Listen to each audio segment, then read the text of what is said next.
Իսկ դատարանում այսօր շարունակվում էր մեղադրյալների խափանման միջոցների քննարկումը։ Ահաբեկչության և իշխանությունը յուրացնելու նախապատրաստության գործով միակ կին մեղադրյալին դատարանը որոշեց թողնել բանտում։ Իրոք ինձ համար շատ տարօրինակ է, որ նույնիսկ Բագրատ Սրբազանին ամբողջ աշխարհը կարող է գնա տեսակցության եւ ինքը կարող է զանգ տալ ու ուզում է ամբողջ աշխարհում, իսկ ես չեմ կարող։ Նույնիսկ քրեակատարողական հիմնարկում է դա տարօրինակ, ամեն անգամ ասում են ոնց խոհարքնանքները դեռ չեն հանել, երբ գնում եմ զանգահարելու, իրանք գալիս են լսեն, տեսնեն ես ում հետ եմ էլի խոսում։ Ոնց որ թե այնպիսի տպավորություն է, որ այս ամբողջ քրեական գործը, բոլորս է գիտենք դե իհարկե, որ սա շինծու գործ է, բայց այս քրեական գործի մեջ ամենավտանգավոր անձը ես եմ։ Սարգսյան Արթուրինը բաց է կալանքները, Բագրատ Սրբազանինը բաց է, ես շատ վտանգավոր անձ եմ, իմը մինչև հիմա բացած չի։ Բագրատ Սրբազանի կալանքը դատավորը 3 ամսով երկարացրել էր դեռ անցած շաբաթ, իսկ այսօր Լիդիա Մանթաշյանից և Մովսես Շարբաթյանից բացի մյուս մեղադրյալների խափանման միջոցները մեղմացվեցին։ Անցած ժամանակահատվածում, երբ գործը դեռևս գտնում է նախնական դատալսումների փուլում, դեռևս չի սահմանվել ապացույցների հետազոտման կարգը, որևէ ապացույց չի հետազոտվել, շարունակում են առկա լինել այն հիմքերը, որոնք դատարանը հաստատված է համարել տնային կալանքը որպես խափանման միջոց ընտրելիս եւ միջնորդում եմ, որպեսզի դատարանը երկարաձգի Արա Ռոստոմյանի նկատմամբ կիրառված խափանման միջոցների ժամկետը եւս 3 ամսով առանց որևէ փոփոխության, այն նույն սահմանափակումներով, որոնք նախատեսված են եղել նախորդ որոշմամբ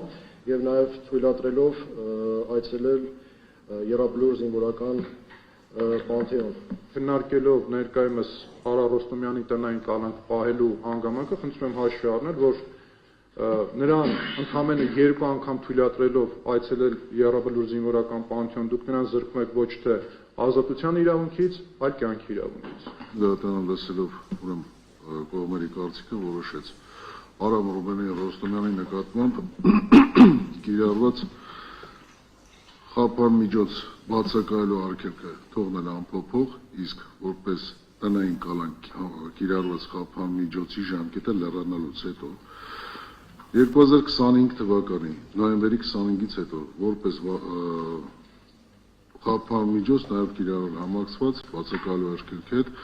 վարչական հսկողությունը։ Արդեն այս դահլիճում տեսնում ենք արդար դատաքննության տարրեր։ Ես շատ անկեղծ կլինեմ, գուցե իմ գործընկերներից այս տեսակետը չկիսեն, գուցե կիսեն, բայց մենք տեսնում ենք պատվարժան դատան եւ այն մտահոգությունները, որ հայտնում էինք ի սկզբանե, կարծեք թե փարատվում են։ Եվ այս առումով պատվարժան դատան ես խնդրում եմ նվազման համատեքստում անդրադառնալ Արմեն Ալեքսանյանի խափանման միջոց կալանավորմանը, կարևորելով իր անձը, առայն որ չունի դատվածություն, ունի խնամքին 3 երեխա, հաշմանդամություն ունեցող հայր, պատվարժան դատանքին, ընտանիքի միակ կերակրողն է եւ եկամուտի աղբյուրն է բացահայտեցի պատվարժան դատան, տաքսի վարելով է, այնպես չէ ապահովված ընտանիքի հորն եք կալանավորել։ Տնային կալանքը եւ բացակայելու արգելքը իզոր են ապահովելու մեղադրյալի Պատշաճվարկը, որպեսզի պայմաններում դատարանը որոշեց մեղադրյալի նկատմամբ կիրառված խափան միջոց կալանքի ժամկետը լեռանալուց հետո նոյեմբերի 25-ից հետո, այսինքն 26-ից սկսած, որպես խափան միջոց կիրառել տնային կալանքը համակցված բացակայելու արգելքի հետ միասին, երամսյա ժամկետով է տնային կալանքի ժամկետը սահմանվում։